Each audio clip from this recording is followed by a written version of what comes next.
उत्तर प्रदेश के एक छोटे से गांव देवलीपुर में दो गरीब बहनें रहती थी, लक्ष्मी और पार्वती। दोनों एक छोटे कच्चे मिट्टी के घर में अपने बूढ़े पिता रामदयाल के साथ रहती थी। घर में गरीबी का ऐसा साया था कि कभी कभी कई दिनों तक चूल्हा भी नहीं जलता था। उनकी माँ का देहांत बचपन में ही हो गया था, जिससे बहनों को बहुत छोटी उम्र में ही घर परिवार की जिम्मेदारी उठानी पड़ी थी। लक्ष्मी बड़ी बहन थी, गंभीर, समझदार और मेहनती। वह हर काम सोच समझ कर करती। पार्वती उससे बिल्कुल उलटा, चंचल, हंसमुख और सपनों से भरी हुई। लेकिन दोनों का दिल एक जैसा था, दया, प्रेम और एक दूसरे के लिए ममता से भरा हुआ। गांव में उसके पिता कभी खेतों में मजदूरी करते थे, पर उम्र बढ़ने के साथ अब उनका शरीर जवाब देने लगा था। ऐसे में घर का खर्च चलाना दोनों बहनों के लिए सबसे बड़ा सवाल था। लक्ष्मी कहती, पार्वती, कुछ करना पड़ेगा, वरना हम ऐसे ही कुछ दुख झेलते रहेंगे। पार्वती जवाब देती, दीदी, हम मेहनत करेंगे तो भगवान भी हमारी मदद करेगा ना। लेकिन करने को कोई काम भी नहीं था। गांव में लड़कियों के लिए मजदूरी के अलावा कोई विकल्प नहीं था। कई बार वह खेत मालिकों के घरों में जाकर काम मांगती, लेकिन लोग या तो मना कर देते या बहुत कम मजदूरी पर काम करवाते। फिर भी दोनों बहनें कभी हार नहीं मानती थी। एक दिन गांव में मेले की घोषणा हुई।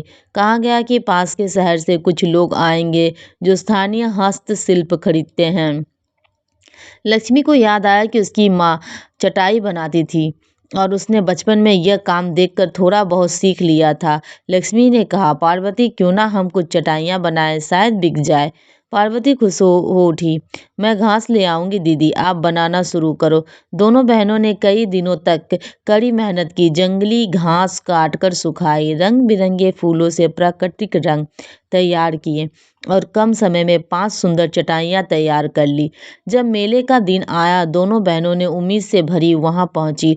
लोग चटाइयाँ की सराहना तो कर रहे थे, लेकिन खरीदने वाला कोई ना था। शाम ढलने लगी, बहनों की उम्मीद टूटने लग रही थी। तभी एक शहर की महिला, जिसे गांव की संस्कृति से बहुत लगाव था, वो वहां पहुंची। उसने चटाइयाँ देखी और बोली, ये किसने बनाई? बहुत सुंदर है। लक्ष्मी ने झिझकते हुए कहा, हम दोनों ने। अगर आप खरीद ले तो हमें बहुत मदद मिलेगी।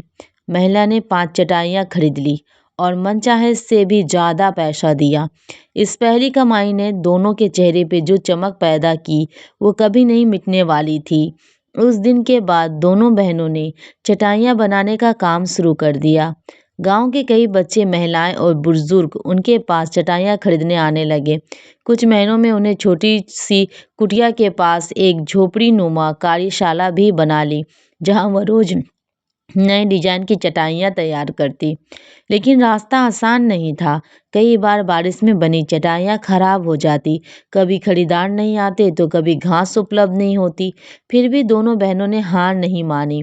एक साल मूसलाधार बारिश ने गांव का कच्चा रास्ता बहा दिया। गाड़ी घोड़ा का आना जाना बंद हो गया। गांव वाले बाहर नहीं जा पा रहे थे और बाहर से कोई भी गांव नहीं आ पा रहा था। इसके कारण चटाइयाँ बिकनी बंद हो गई। घर का राशन भी खत्म होने लगा। पिता की दवाई का भी इंतजाम मुश्किल हो गया। एक रात लक्ष्मी रोने लगी। पार्वती ने उसका हाथ पकड़कर कहा, दीदी, अगर हम हार गए तो यह घर भी हार जाएगा। कुछ ना कुछ रास्ता जरूर निकलेगा। अगले ही दिन पार्वती एक साहसी फैसला लेकर बाहर निकली।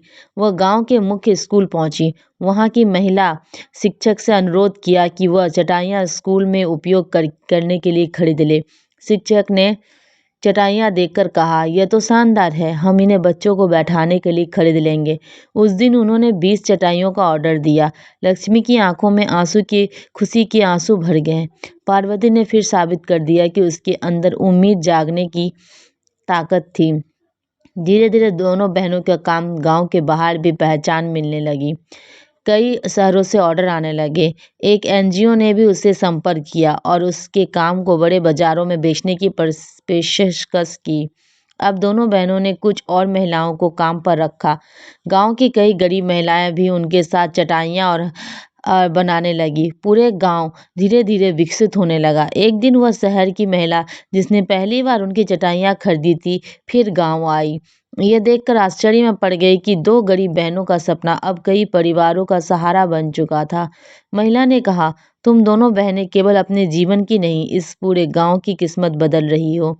लक्ष्मी ने विनम्रता से कहा, मैडम, हम तो केवल मेहनत कर रहे हैं, बाकी सब भगवान की कृपा और गांव का प्यार है। पार्वती हंसते हुए बोली, और दीदी का धैर्य। महिला मुस्कुरा दी। एक दिन अचानक पिता रामदयाल की तबीयत बहुत खराब हो गई। बहनों ने तुरंत पैसे जुटाए और गांव के डॉक्टर को बुलाया और पिता का इलाज करवाया। डॉक्टर ने कहा कि अगर इलाज देर होता तो खतरा बढ़ सकता है। दोनों बहनों ने एक दूसरे से कहा, अच्छा हुआ उसने हमने समय पर रहते अपने पैरों पे खड़ा होना सीख लिया। यही हमारी असली दौलत है। पिता भी गर्व से मुस्कुराने लगे। उन्होंने कहा, मेरी दोनों बेटियां बेटों से भी बढ़कर निकली। इसने बड़े काम धन नहीं है। कुछ सालों में लक्ष्मी और पार्वती का छोटा सा हुनर केंद्र एक महिला रोजगार केंद्र बन गया। सरकार ने भी उनकी मेहनत को सराहा और उन्हें ग्रामीण का हस्तशिल्प का सम्मान दिया। समारोह में उनकी कहानी सुनकर सभी दंग रह गए। लक्ष्मी ने स्टेज पर कहा, हम गरीब थे लेकिन हमारे सपने अमीर थे। पार्वती ने जोड़ो और जब सपने सच करने के लिए बहन साथ हो तो दुनिया की कोई ताकत उन्हें रोक नहीं सकती। उनकी इन बातों पर पूरा हॉल तालियों से गूंज उठा। देवलीपुर गांव की इन दो गरीब बहनों ने साबित कर दिया कि गांव की कोई बीमारी नहीं, गरीबी कोई बीमारी नहीं, एक चुनौती है जिसका इलाज मेहनत, विश्वास और एकता से किया जा सकता है। लक्ष्मी ने धैर्य और मेहनत से रास्ता बनाया। पार्वती ने हिम्मत और उमंग से उन रास्तों को रोशन किया। दोनों बहनों ने सिर्फ अपनी किस्मत बदली बल्कि गांव की कई महिलाओं की जिंदगी को भी नया मोड़ दिया।